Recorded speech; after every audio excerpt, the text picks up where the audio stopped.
ඉතින් ෆිල්ම් එකේ කතාව පටන් ගන්නේ මෙක්සිකෝවේ ඉඳලා ඇමරිකාවට පියාසර කරන ගමන් තියෙන කුඩා මගී ගුවන් යානයක්.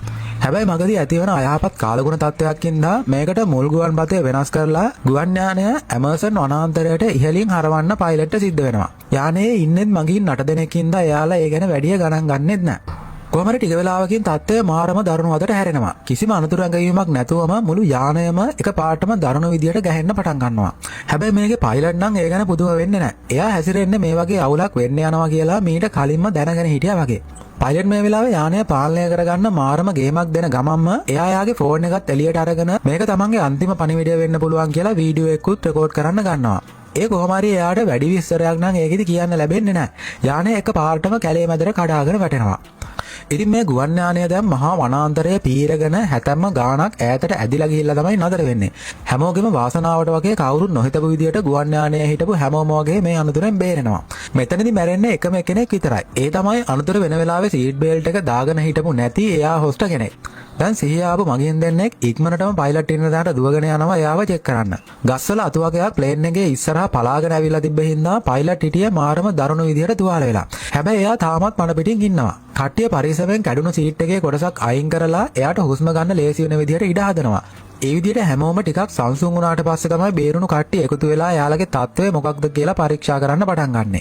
මේ වෙලාවේ ජැක් කියන මගියා කියනවා දැන් අපේ පළවෙනි රාජකාරිය වෙන්න ඕනේ යානයේ ඉතිරි වෙලා තියෙන කෑම වගේම වතුර ටික එකතු කරලා ඒක පරිස්සමෙන් පාවිච්චි කරන එක කියලා.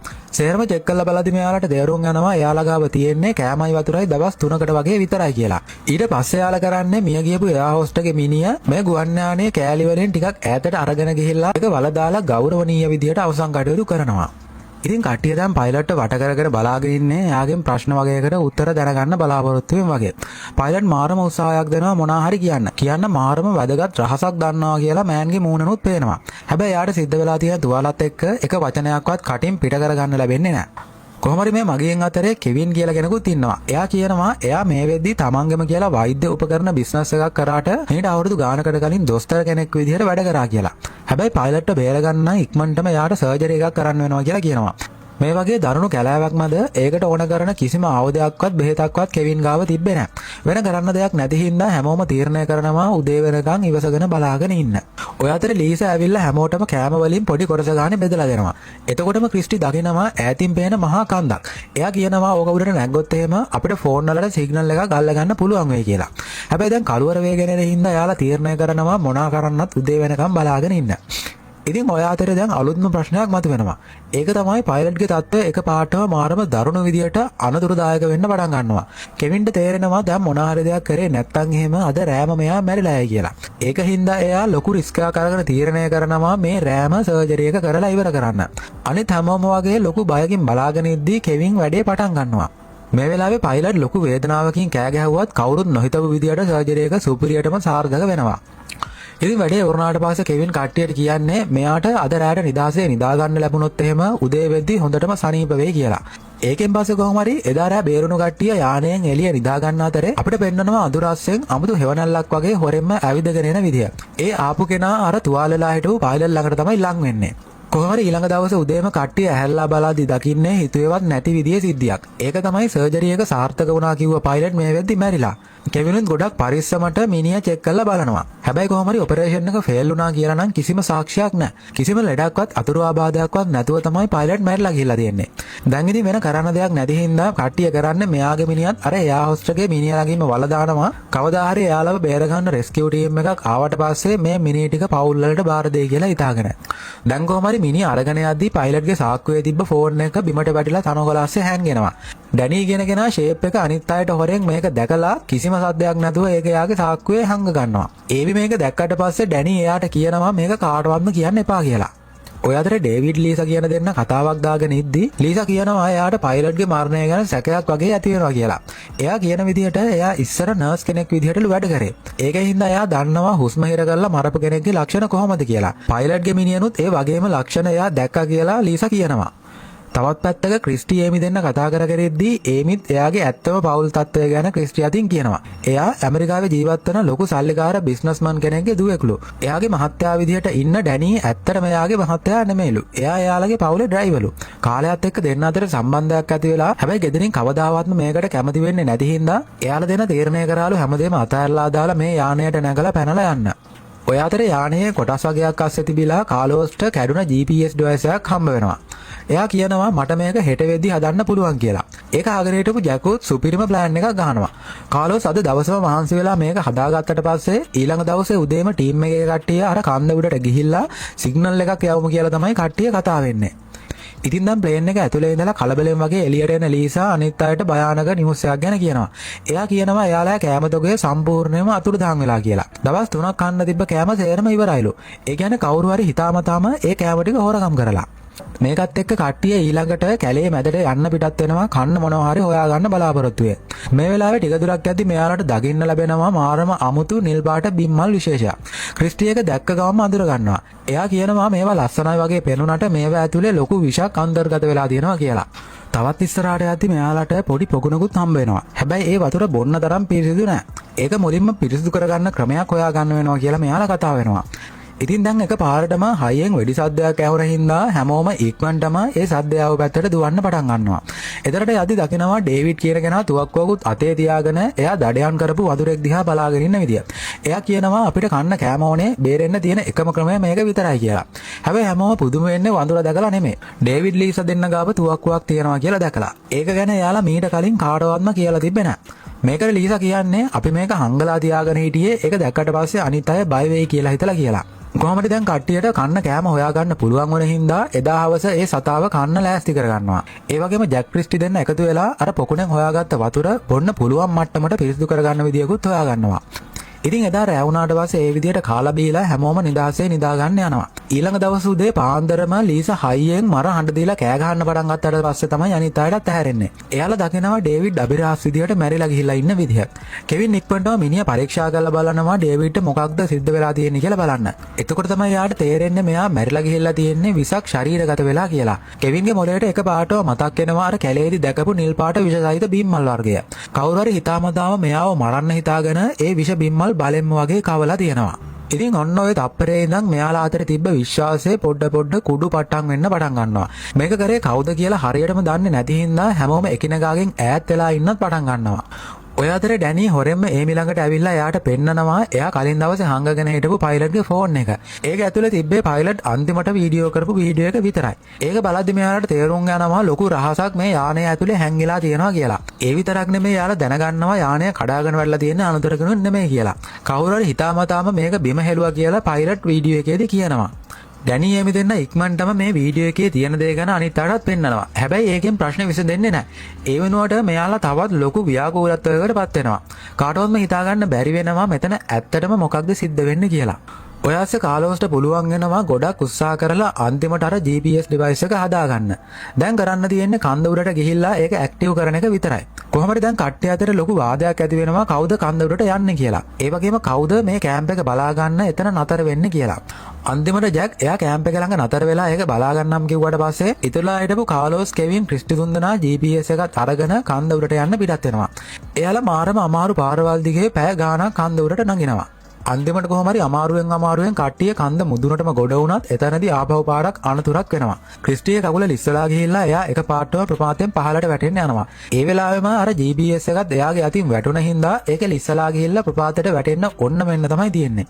හැබැයි දැන් ක්‍රිස්ටියට පුළුවන් වෙනවා තමන්ගේ ජීවිතය ගැනවත් හිතන්නේ නැතුව මාරම ගේමක් දීලා GPS එක අල්ලගන්න. ඔය අතරේ කාලෝස් කෙවින් දෙන්නත් දුවගෙන ඇවිල්ලා දෙන්නත් එක්ක එකතු වෙලා ක්‍රිස්ටිවයි GPS එකයි දෙකම පරිස්සමට උඩට ඇදගෙන යාලව බේර ගන්නවා. ටික වෙලාවකින් මෙයාලට පුළුවන් වෙනවා කන්ද ඉතිරි දුරත් ඇවිල්ලා සාර්ථකව GPS සිස්ටම් එක හයි කරන්න. තව පැය කිහිපයක් යද්දි මේකේ සිග්නල් එක රෙස්කියු ටීම් එකකට අහුවෙයි කියලා තමයි එයාලා කතා වෙන්නේ. ඉතින් දැන් ඉර බැහැගෙන එන හින්දා කට්ටිය ඊළඟට ආපෞසරයක් එයාලා කැම්ප් එකට යන්න පිටත් වෙනවා.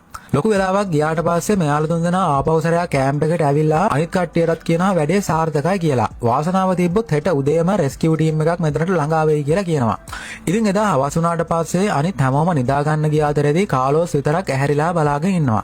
එයා තනියම එයාට ඊළඟට සහභාගී වෙන්න තියෙන ෆයිටින් තරඟයට ප්‍රැක්ටිස් කරනවා. ඇත්තටම මේ ෆයිටින් තරඟාවලිය දිනන එක තමයි කාලෝස්ගේ එකම හීන වෙලා තියෙන්නේ.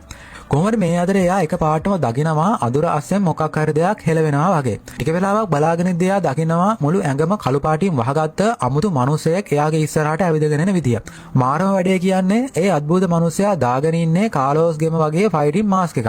මෙයා හිතන්නත් කලින් ඒ අමුතු මිනිසයා ළඟටම ඇවිල්ලා එකපාරටම මෙයාට දරුණු විදියට ඇටැක් කරනවා. ඉතින් ඒ සිද්ධියෙන් පස්සේ ඊළඟ දවසේ උදේ අනිත් කට්ටිය ඇහැරලා බලද්දි දකින්නේ කාලෝස් අතුරුදහන් වෙලා තියෙනවා කියලා විතරයි. එයාලා හැමතැනම කැලේ පුරාම කාලෝස් හොයන්න පටන් ගන්නවා. හැබැයි පැය ගාණක්ම හෙව්වත් එයාලට කිසිම සාක්ෂියක් හම්බ වෙන්නේ නැහැ. අන්තිමට කෙවින් කියනවා අපි ආපහු කන්ද උඩට ගිහිල්ලා GPS එක චෙක් කරලා බලමු කියලා. ක්‍රිස්ටිත් එයත් එක්ක යන්න කැමති වෙනවා. ඒ විදිහට දෙන්නත් එක්ක කන්ද පැත්තට ඇවිදගෙන යද්දී එයාලා දකිනවා එක තැනක කාලෝස් මැරිලා වැටිලා ඉන්න විදිය. කවුරු හරි කෙනෙක් එයාව ඊයේ රෑ මරලා දාලා මිනිහ කැම්ප් එකට පේන්නේ නැති වෙන විදියට තමයි මෙතනට අරගෙන ඇවිල්ලා හංගලා තියෙන්නේ. කෙවින් ක්‍රිස්ටි දැන් ඉක්මනටම දුවගෙන ඇවිල්ලා ටීම් එකේ අනිත් කට්ටියටත් මේ විස්තරය කියනවා. මේක අහුවට පස්සේ හැමෝම මාරම විදියට බය වෙනවා වගේම ඒ වගේම තමයි කාලෝස්ගේ මරණය ගැන හොඳටම දුක් වෙනවා. මේ වෙලාවේ ලීසා ඇවිල්ලා තවත් අභිරහස් ගයක් ගැන කියනවා. එයා කියනවා එයාගේ තුවක්කුවේ තිබ්බ උණ්ඩ ටික කවුරු හරි හොරගම් කරලා කියලා. දැන් එයාගේ සාක්කුවේ ඉතිරලා තියෙන්නේ එකම එක උණ්ඩයක් විතරයි. ඉතින් එදා හවස් වෙද්දී දූපතේ කාලගුණය මාරම දරුණු විදියට හැරෙනවා. දරුණු වැස්සෙන් බේරෙන්න හැමෝම අර කැඩුණු යානය ඇතුළට දුවනවා. ඔන්න එතකොට තමයි මුළු කතාවම වෙනස් කරන සුපිරිම සාක්ෂිය මෙයාලට හම්බ වෙන්නේ. කුණාටුවට යානයේ තිබ්බ වහලෙන් කොටසක් ගැලවිලා වැටෙද්දී ඒත් එක්කම ඒක ඇතුලේ හංගලා තිබ්බ කෝටි ප්‍රකෝටි ගණනක් වටිනා නීති විරෝධී මද්ද්‍රව්‍ය වගේකුත් බිමට වැටෙනවා. මේකත් එක්ක මෙයාලට තේරුම් යනවා මේ ගුවන් යානය නිකම්ම මගින්න විතරක් ගෙනියන ගුවන් යානයක් නෙමෙයි කියලා. එයාලා මගින්න අරගෙන යන මුවාවෙන් ගුවන් යානය පාවිච්චි කරලා තියෙනවා මහා මද්ද්‍රව්‍ය ජාවාරමක් කරන්න. ඉතින් මේකත් එක්ක බේරුණු කට්ටියට තේරුම් යනවා එයාලගේ කට්ටියව එක්කෙනා ගානේ මරලා දාන්න මේ මිනිමරුවට ඕන වෙලා තියෙන්නේ මේ කුඩු ටික තනියම ආයිති කරගන්න වෙන්නේ නැති කියලා. හැබැයි මෙයාලගේ අරමුණ කුඩු විතරක් නම් ඇයි මේ විදිහට මිනිස්සුන්ව මරන්නේ? කාටවත් ඒකට උත්තරයක් හිතාගන්න බැරි වෙනවා. එමි හිතනවා මිනිමරුවා එයාලගෙම කෙනෙක් වෙන්නේ නැති කියලා. එයා එකපාරටම බය වෙලා කෑ ගහගෙන යානයෙන් එළියට දුවගෙන යනවා. මොකද ගර්ල් හිතුවේ මිනිමරුවා එයාලගේ මාතර ඉන්නවා නම් ඊළඟට තමන්ව තමයි මරන්නේ කියලා. හැබැයි දැන් ඩැනිත් ගර්ල්ව කාම් ඩවුන් කරන්න හිතාගෙන එයාගේ පස්සෙන්ම කැලේ ඇතුළට දුවගෙන යනවා. ටික වෙලාවකින් ලීසා තුවක්කුවක් අතට අරගෙන මෙයාලා දෙන්නගම පිටිපස්සෙන් පන්නගෙන යනවා. එයා ගස් අස්සෙන් යද්දී එයාට දැනෙනවා මොකක් හරි අමුත්තක් එනවා කියලා. එතකොටම කවුරුත්ම නොහිතපු විදිහට අර වෙස්මුණු දාගත්ත මිනිමරුවා මෙයාගේ පිටිපස්සෙන් මතුවෙනවා. ඌ එක තප්පරෙන්ම ලීසාව බිමට ඇදලා දැම්මට පස්සේ ලීසා ගොඩක් උත්සාහ කරනවා ෆයිට් කරන ගමන් අරුගේ වෙස්මුණ ගලවලා දාලා මූණ බලා ගන්න. හැබැයි එයාට ඒක කරගන්න ලැබෙන්නේ නැහැ. අනිත් පැත්තට මිනිමරුවා ලීසාවත් අනිත් කට්ටියව වගේම මරලා දානවා. ඉතින් පහවදා උදේ අනිත් කට්ටියට හම්බ වෙන්නේ මේ ලීසාගේ මිනිහ විතරයි. ඒකෙන් එයාලගේ හිතේ තිබ්බ බය තවත් ගොඩක් වැඩි වෙලා හැම බලාපොරොත්තුවක්ම වගේ නැති වෙලා යනවා. මේ වෙලාවේ ටික වෙලාවක් කල්පනා කරාට පස්සේ ක්‍රිස්ටි එකපාරටම තමන්ගේ අතේ තිබ්බ තුවක්කුව ජැක් දිහාට දික් කරනවා. එයා කියනවා මම කලින් වෙලාවේ ජැක්ගේ බෑග් එක චෙක් කරද්දී ලීසාගේ තුවක්කුවෙන් හොරකම් කරපු උණ්ඩ ටික ඒක තිබිලා හමු වුණා කියලා. එයාට ඒ සාක්ෂිය විතරක් ඇති වෙනවා ජැක් තමයි මිනිමරුවා කියලා ඔප්පු කරන්න. හැබැයි ඒ විතරක් නෙමෙයි ජැක්ගේ බෑග් එක ඇතුලේ සැටලයිට් ෆෝන් එකකුත් තිබිලා මෙයාලට දැන් හම්බ වෙනවා. මේවත් එක්ක ක්‍රිස්ටිට හොඳටම විශ්වාසයි ජැක් තමයි එයාලව මරණ මිනිමරුවා කියලා. හැබැයි කට්ටිය මේ චෝදනාව තමන්ගේ දිහාට එල්ල කරාට පස්සේ ජැක් කෙලින්ම ඒක ප්‍රතික්ෂේප කරනවා. එයා කියනවා ඔව් මම මේ උණ්ඩ ටික හොරගම් කරා තමයි. හැබැයි මම හිතුවේ ලීසා තමයි මිනිමරුවා අනිත් අය බේර ගන්නයි මම එහෙම දෙයක් කරේ කියලා. ඒ වගේම තමයි එයා කියනවා අර සැටලයිට් ෆෝන් එකත් එයාගේ නෙමෙයි කියලා. ඒකේ පාස්වර්ඩ් එකවත් එයා දන්නේ නෑලු. කොහොම හරි මේවා අහලා කේන්ති ගිහපු ඩැනි ජැක්ගේ ඇඟට කඩාගෙන පනිනවා එයාව මරන්න. හැබැයි කෙවින් තමයි මැදට පැනලා ඒව නතර කරන්නේ. මොකද ජැක් මැරුණොත් එහෙම එයාලට මේ හම්බ වුණ සැටලයිට් ෆෝන් එක කවදාවත්ම අන්ලොක් කරගන්න ලැබෙන්නේ නෑ. එතකොට එයාලට බේරෙන්න තියෙන ප්ලෑන් එකත් ඉවරයි. ඒ හින්දා කට්ටිය ඊළඟට කරන්නේ ජැක්ගේ අතපය බැඳලා දාලා එයාලා තීරණය කරනවා ප්‍රශ්න කරලා මෙයාගෙන් ඇත්තම විස්තරය මොකක්ද කියලා අහගන්න. ඒ විදිහට ප්‍රශ්න කරන්න කියලා ડોක්ටර් කෙවින්ට තමයි බාර වෙන්නේ. ඉතින් කෙවින් ජැක් ළඟින් වාඩි වෙලා ගොඩක් උත්සාහ කරනවා සැටලයිට් ෆෝන් එකේ පාස්වර්ඩ් එක දැනගන්න. ඔය අතර ක්‍රිස්ටි ඩැනි ඒමි තුන්දෙනා ආපහු කන්ද උඩට යනවා එයාලා සෙට් කරපු GPS tracker එකට මොකක්ද සිද්ධ වෙලා තියෙන්නේ කියලා බලන්න. හැබැයි එතනට ගියාට පස්සේ එයාලට දකින්න ලැබෙන්නේ පිස්සු හැදෙන සීන් එකක්. කවුරු හරි කෙනෙක් ඒ GPS එකේ වයර් සේරම ගලවලා දාලා. මේ වෙලාවේ ක්‍රිස්ටි ඉක්මනටම කේබල් ටික ආපහු හරියට සෙට් කරාට පස්සේ අන්තිමට GPS එක ආයෙත් ඔන් කරගන්න පුළුවන් වෙනවා. ටික වෙලාවකින් එයා තනියම ජැක් ළඟට එනවා එයාත් එක්ක කතා කරන්න. දැන් ගර්ල්ටත් පොඩි සැකයක් තියෙනවා මෙයා ඇත්තටම වැරදිකාරයාද කියලා. එයා ජැක්ගෙන් මේ ගැන අහුවට පස්සේ ජැක් මාරම කතාවක් තමයි කියන්නේ. එයා කියනවා මම ඇත්තටම මිනිමරුවා නම් මම ඒ විදිහට උණ්ඩ ටික විතරක් හොරගම් කරයිද කියලා. මට කෙලින්ම ලීසාගේ තුවක්කුවම අරන් හැමෝටම වෙඩි තියන්න පුළුවන් කියලා එයා කියනවා. මේ කතාවත් එක්ක ක්‍රිස්ටිට තේරුම් යනවා ජැක් කියන කතාව ඇත්ත. එයා මෙතනදී අහිංසකයි කියලා. එයා අනිත් අයට හොරෙන් එයාගේ ලනු ටික ලිහලා දාලා බේරිලා යන්න අවස්ථාවක් දෙනවා. ගර්ල් ජැක්ට කිව්වේ අනිත්තා ඔයාට වද දෙන්න කලින් ඉක්මනටම මෙතනින් පැනලා ගිහිලා ජීවිතේ බේරගන්න කියලා. ඉතින් බහුවදා උදේ තමයි අනිත් කට්ටිය දකින්නේ ජැක් පැනලා ගිහිල්ලා තියනවා කියලා. හැමෝම හොල්මන් වෙනවා. හැබැයි ක්‍රිස්ටි නම් නිකන් මුකුත්ම නොදන්න ගානට තමයි මේ වෙලාවේ ඉන්නේ. ඉතින් ඒ සීන් එකෙන් පස්සේ ෆිල්ම් එකේ කතාව සම්පූර්ණයෙන්ම වෙනත් පළාතකට තමයි යන්නේ. මෙක්සිකෝවේ තියෙන හමුදා කැම්ප් එකකට අන්තිමේදී මෙයාලගේ GPS සිග්නල් එකක් අහු වෙනවා. එයාලා ඉක්මනටම හෙලිකොප්ටර් ටීම් එකක් ඇමසන් වනාන්තරයට පිටත් කරලා යවනවා මේ GPS ට්‍රැකර් එක එන්නේ කොතනින්ද කියලා බලන්න.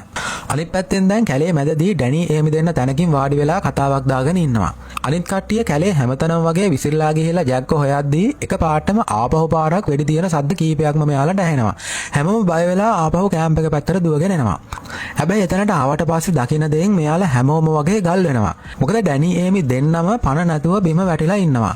එයාලා දෙන්නටම කවුරු හරි වෙඩි තියලා අමානුෂික විදියට ඝාතනය කරලා දාලා. මේකත් එක්ක මෙයාලා කට්ටියගෙන් පණ පිටින් ඉතුරුලා ඉන්නේ 3 දෙනෙක් විතරයි.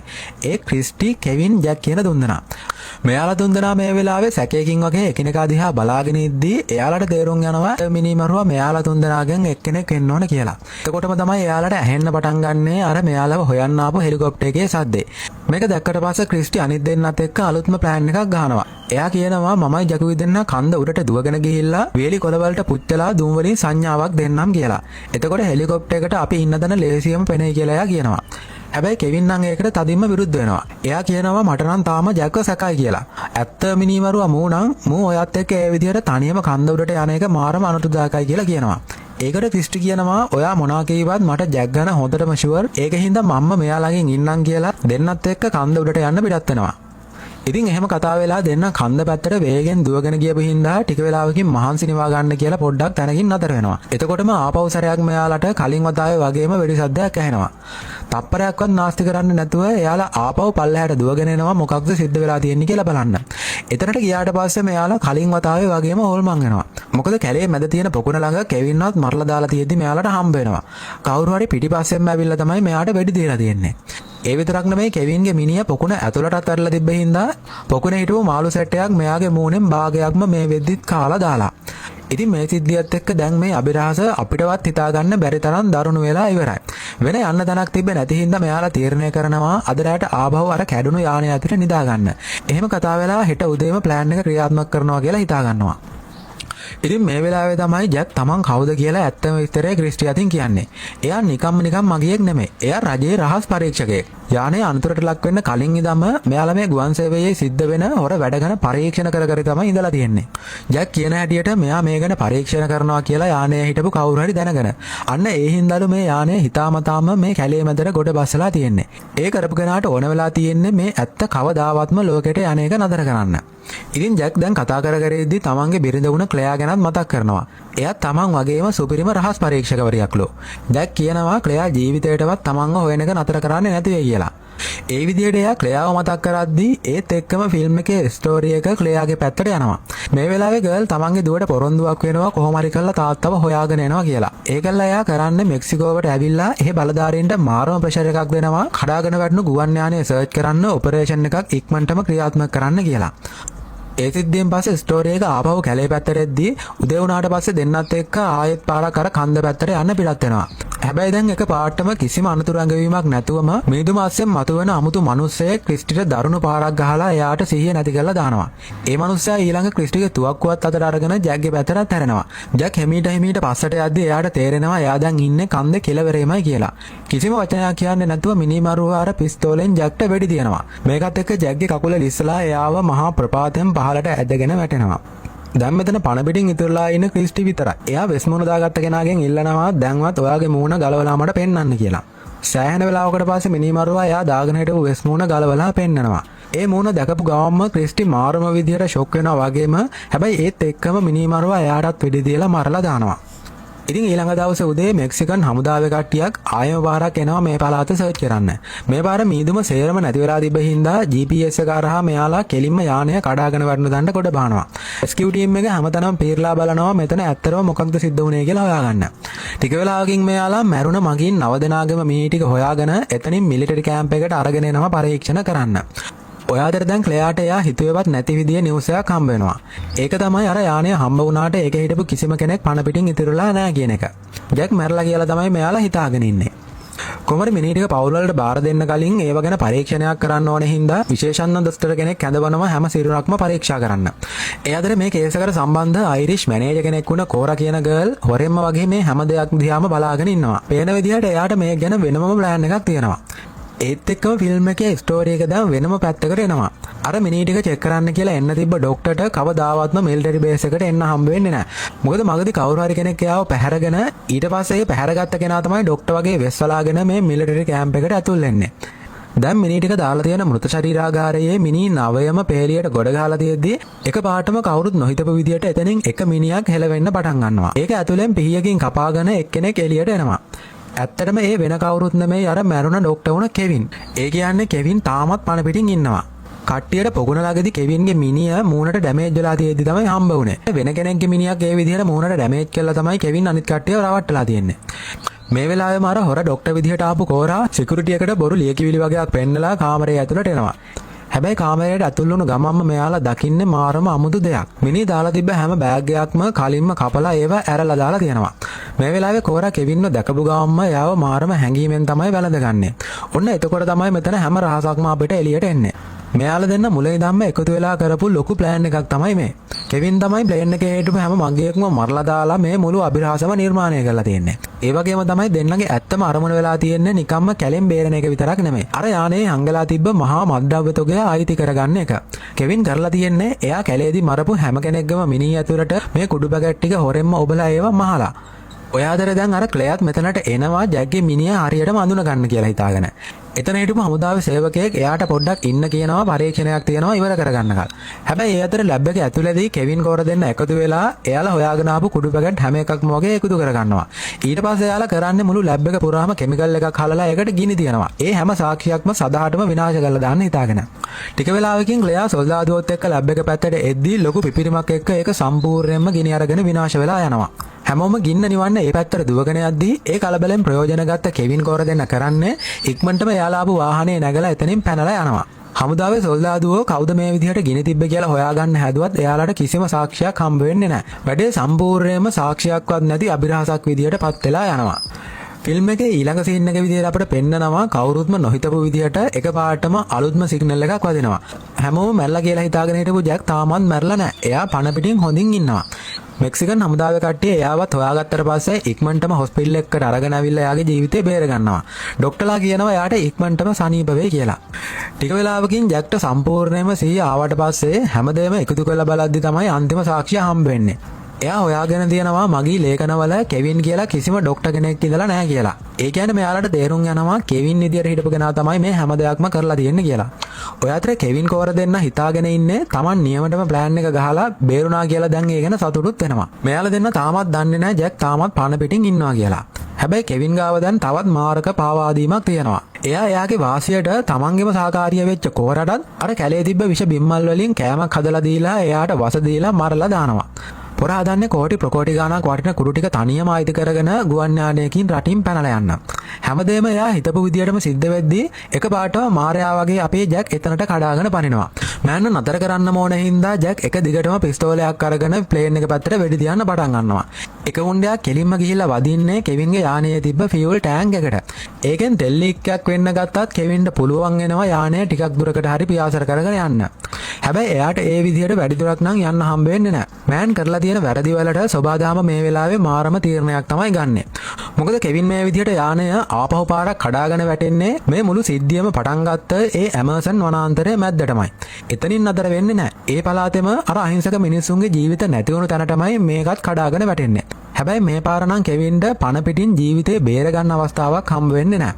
ඔන්න ඔය විදිහට තමයි යාළුවනේ මේ සුපිරිම පිස්සු වැදෙන ස්ටෝරි